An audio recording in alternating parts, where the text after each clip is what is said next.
This channel does not promote any violent, harmful, or illegal activities. All content provided by this channel is meant for an educational purpose only.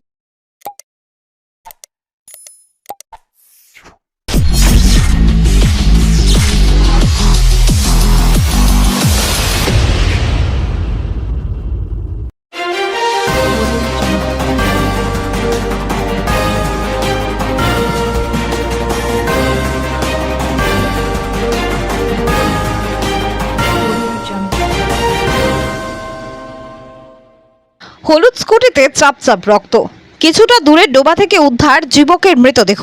হুগলির চণ্ডীতলার হাটপুকুর এলাকার এই ঘটনায় মৃতের পরিচয় জানা গেল।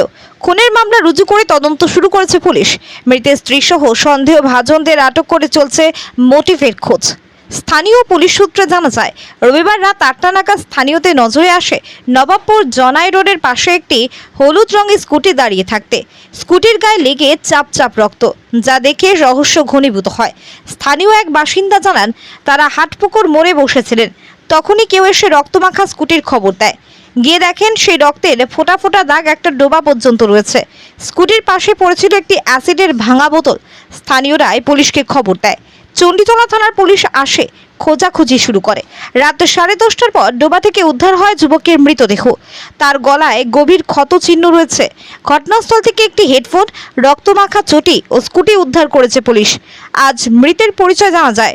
হুগলি পান্ডুয়ার চাঁদপুরের বাসিন্দা ছিলেন শ্রীমন্ত কোড়া, বয়স 49। পান্ডুয়া টুম্পা ক্ষেত্রপালকে বিবাহ করে গত 3 বছর ধরে চণ্ডীতলার কুমিরমোড়ার কাছে ঘর ভাড়া নিয়ে থাকছিলেন। রাজমিস্ত্রির কাজ করতেন। শ্রীমন্ত আর টুম্পা দুজনেরই এটা দ্বিতীয় বিবাহ ছিল। দুজনেরই আগের পক্ষে 2টি করে সন্তান রয়েছে। কী কারণে শ্রীমন্তকে খুন করা হলো সেই মোটিভ খোঁজার চেষ্টা করছে পুলিশ। একটি সূত্র থেকে জানা গেছে, গতকাল ঘটনার সময় শ্রীমন্ত স্ত্রীর পান্ডুয়ায় ছিলেন। খুনের পিছনে যদি তার হাত থাকে, তাহলে তৃতীয় ব্যক্তিকে কাজে লাগানো হয়েছে। সেক্ষেত্রে খুনি ভাড়া করা হয়েছিল নাকি মৃতের স্ত্রীর কোনো বিবাহ বহির্ভূত সম্পর্কের জেরে এই ঘটনা, তা খতিয়ে দেখছে। ব্যুরো রিপোর্ট, আমার কলকাতা নিউজ। কালকে সন্ধ্যে একটা স্কুটি এখানে দাঁড়িয়েছিল হলদে কালারের। সেই স্কুটিটা নতুন গাড়ি, যখন দাঁড়িয়েছিল আমাদের গ্রামের ছেলেরা সেই স্কুটিটা রক্তাক্ত অবস্থায় দাঁড়িয়ে আছে। যখনই আমার কাছে খবর গেছে, আমি এসেছি স্কুটির কাছে। আসার পরই স্কুটিতে রক্তাক্ত দেখে সাথে সাথে আমরা পুলিশ প্রশাসনকে ফোন করেছি। পুলিশের সাথে সাথে পুলিশ আসার পর পুলিশ দ্রুত এই জায়গাটা ইনভেস্টিগেশন করার পর দেখা গেল এখান থেকে একটা ডেড বডি পাওয়া গেছে। ডেড বডিটা আমাদের এখানকার নয়, ডেড বডিটা তার ঠিকানাও আমরা ঠিক বলতে পারবো না কোথাকার।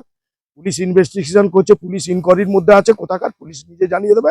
আমরা প্রশাসনের কাছে কিন্তু আশাবাদী দ্রুত ব্যবস্থা নেওয়া, এবং প্রশাসন কে খুন করলো, কি কে ফেলে রেখে গেল, দ্রুত আমি প্রশাসনকে বলবো দ্রুত তাদেরকে গ্রেফতার।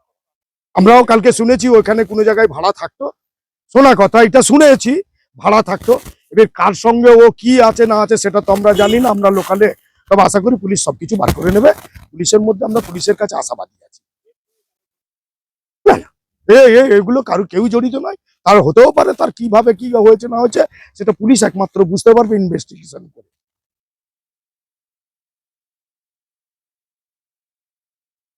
কোনোদিন এটা জীবনের এই প্রথম এই জায়গায় এইটা হলো। আপনারা দেখেও তো বুঝতে পারছেন, লোকাল মানে আশা করি ওটা লোকালও নয়, ওরা বহিরাগত কোন জায়গা থেকে এসে হয়তো ভাড়া থাকে, আরো লোক আছে ভাড়া। এবার কার মনে কি আছে এই গ্রামবাসী কি করে জানবে?